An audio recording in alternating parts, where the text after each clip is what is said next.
This is a real bad look. Google CEO Sundar Pichai testified before Congress yesterday, and yet again, our media completely fumbled an opportunity to discuss challenging concepts affecting citizens. The stated reason for the hearing was to talk about Google's data collection policies. And the committee got off to a pretty decent start, publicizing lawmakers' concerns about the influence of big data over the population in the political process. When a consumer performs an internet search, sends an email, or uses his or her smartphone, Google collects information on that person.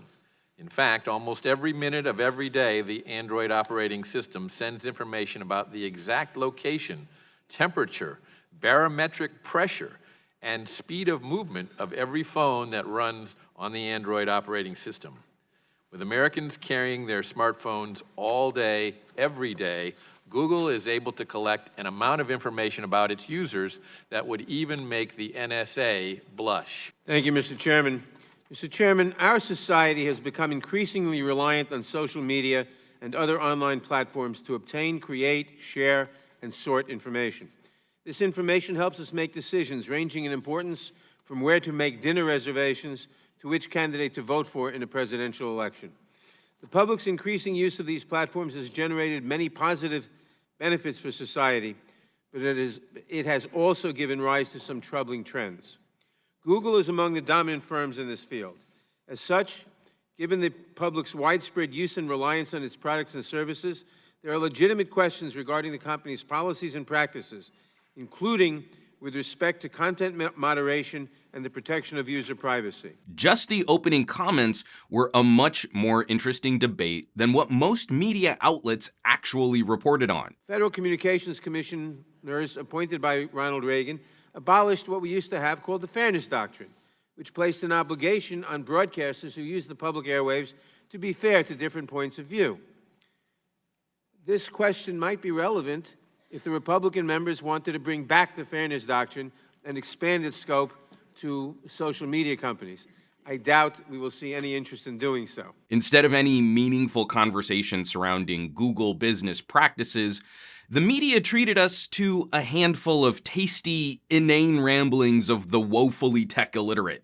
That really wasn't emblematic of the bulk of this hearing. I have a 7-year-old granddaughter who picked up her phone before the election, and she's playing a little game, kind of game a kid would play, and up on there pops a picture of her grandfather. And I'm not going to say into the record what kind of language was used around that picture of her grandfather, but I'd ask you, how does that show up on a 7-year-old's iPhone who's playing a kid's game? Congressman, iPhone is made by a different company, and so, It might have been an Android. It was a hand-me-down of some kind. Sundar Pichai answered questions for 3 hours. You can't get a sense of that if we only focus on one congressman rambling about iPhone apps. If you're just an average Joe trying to make it through your day, it's fine if you're not up to date on the latest trends. It's really not okay if you are, in part, responsible for crafting the laws which govern this space. There were several spirited exchanges which attempted to dig deeper into actual Google policy. Yesterday, Google disclosed that private profile data of over 52 million users may have been exposed. I understand that you're phasing out the Google Plus platform, but many Americans trust your email platform and countless other products with their personal information. And you admit that you collect private data for use in advertising. How can we be assured, considering this new breach, that the personally identifiable information of consumers is safe with you? On my settings now on Google, my location history is paused, my device information is paused, my voice and audio activity are paused, my YouTube watch history is paused, that's probably a good thing, and my YouTube search history is paused. That said, it doesn't mean that you're not collecting data on me, does it? We are playing second fiddle to the Europeans. They protect the privacy of their folks more than we do. I think the United States Congress needs to move in a direction to allow citizens to opt in to the dissemination of their information rather than opt out, which seems to be the current law. As Mr. Cohen has stated, I think most Americans don't know all the things that this phone can do. And one thing that it can do is disseminate information really that we are unaware of to all different people out there. We all know that heads of companies will rarely stray far from their PR messaging. We're not likely to get any staggering revelations. There were a lot of "I'll check back on that for you" kinds of answers. For any service we provide our users, we go to great lengths to protect their privacy, and we give them transparency, choice, and control. Android is a powerful platform and provides smartphone for over 2 billion people. And as part of that, it depends on the applications users choose to use.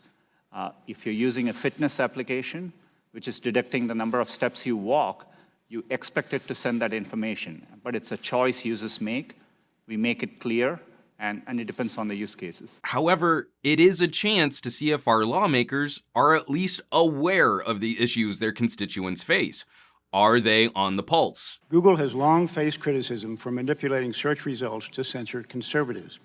Conservative individuals and organizations have had their pro-Trump content tagged as hate speech or had their content reduced in search results. Well, we shouldn't be surprised by some political grandstanding. I'm hoping in the next Congress we will be able to visit with you and other tech companies to go through issues of privacy, data localization and its relationship to human rights, competition policies, the issue of takedown requests by authoritarian regimes, encryption policy and what's going on in Australia, filtering and confirmation bias and its impact on society generally, both culturally and politically. See, that was a great list of topics that apparently we weren't able to completely discuss. And again, I'm not even expecting congressmen to be experts, but I do expect them to be well briefed and well prepared for this kind of opportunity. We are transparent as to how we evaluate search. Yes. We publish our rater guidelines, we publish it externally, and raters evaluate it, and that's how we are trying hard to understand what users want, and this is something important to us to get right. I'm happy to follow up and explain the methodology and the studies which have been done by independent third parties. Reading through the news, rather than focusing on some of the heavier questions debated, we were treated to gems like this lackadaisical meandering suggesting that Google employees manipulate search results. I do a weekly blog. I've been doing it for the better part of 9 years now. And a while back, Republicans in the House passed legislation to repeal and replace Obamacare. Our bill was called the American Health Care Act, or the AHCA. When I was writing my blog about that, I Googled American Health Care Act, and virtually every article was an attack on our bill. Article after article alleging that our bill would result in millions and millions of people losing the great care that they were supposedly getting under Obamacare. I would argue that was completely false. But it wasn't until you got to the third or fourth page of search results before you found anything remotely positive about our bill. The irony, of course, should not be lost on us that all of those questions could easily have been answered by a Google search. All that's missing here is an old guy trying to congressmansplain to Sundar Pichai that the internet is really just a series of tubes. And very quickly, it's not possible for an individual employee or groups of employees to manipulate our search results. We have a robust framework, including many steps in the process. Well, and my time is up. Let me just say I disagree. I think humans can manipulate the process. It is a human process at its base. Thank you, Mr. Chairman. Yield back. I guess we kind of did get that during this hearing. This process of 5 minutes per committee member is inane and counterproductive. Unless members coordinate to follow up on specific lines of questioning, we'll only ever get generic surface-level commentary. Am I then to understand that you have no plans to enter into any agreements with China concerning Google, how it's used in China? We currently do not have a search product there, and so, Do you plan on having a search product there? Right now, there are no plans to launch a search product in China. Even for that 5-minute limit, though, it's disappointing to see which committee members wasted their time to try and score cheap political points, and how that chest puffery is rewarded by the news. If you want positive search results, do positive things. If you don't want negative search results, don't do negative things. And to some of my colleagues across the aisle, if you're getting bad press articles and bad search results, don't blame Google or Facebook or Twitter.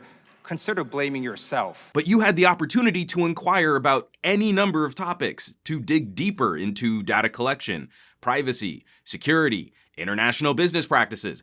Ask about the lines drawn between Google functioning as a publisher and as a distribution platform.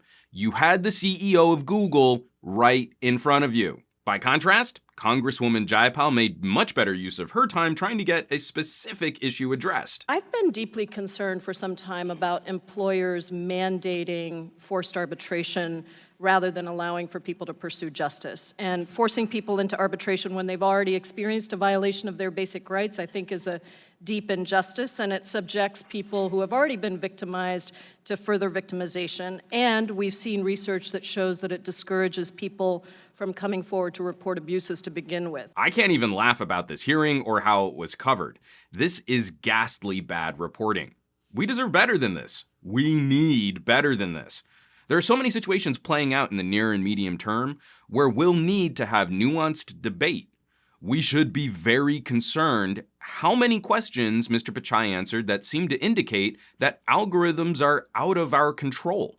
You either fall into the conservative trap, accusations that Google actively manipulates search data, or you position yourself as a helpless bystander before the awesome power of software. We, as Google, we've gone out and crawled and stored copies of billions of web pages in our index, and we take the keyword and match it against web pages and rank them based on over 200 signals. Things like relevance, freshness, popularity, how other people are using it. And based on that, at any given time, we try to rank and find the best results for that query. That answer isn't necessarily better, especially after a question like this from Representative Lee, detailing one situation where Google can directly influence search results and remove content from their platform. If hate speech provokes violence, is that the definition beyond other aspects that you consider that you would take it down? I know there are other aspects, but particularly encouraging violence. Does that get taken down? In primary purpose of inciting violence is what we consider as hate speech. Yes, Congresswoman. And it would be taken down? Yes, we would remove. How should we regulate or safeguard consumer protections in an era of huge data? Will we need to break up big data trusts like Standard Oil? The future of every industry attached to big data hinges on this debate. Security and defense, education, healthcare, our electrical grid, pretty much our whole economy. It's a popular spectator sport to paint all politicians as completely inept. But there were some really good exchanges here. It's almost like some of our elected representatives are learning a few things, especially after train wrecks like the Mark Zuckerberg hearings. I'd recommend anyone concerned about tech policy should just watch the original C-SPAN feed. Put it on like a 3-hour podcast and let it run, free of talking heads telling you how you should feel about the questions and answers. What we got as commentary on this event was woefully inadequate. As always, thanks so much for watching, sharing, subscribing. You guys rock. I'll catch you all on the next one.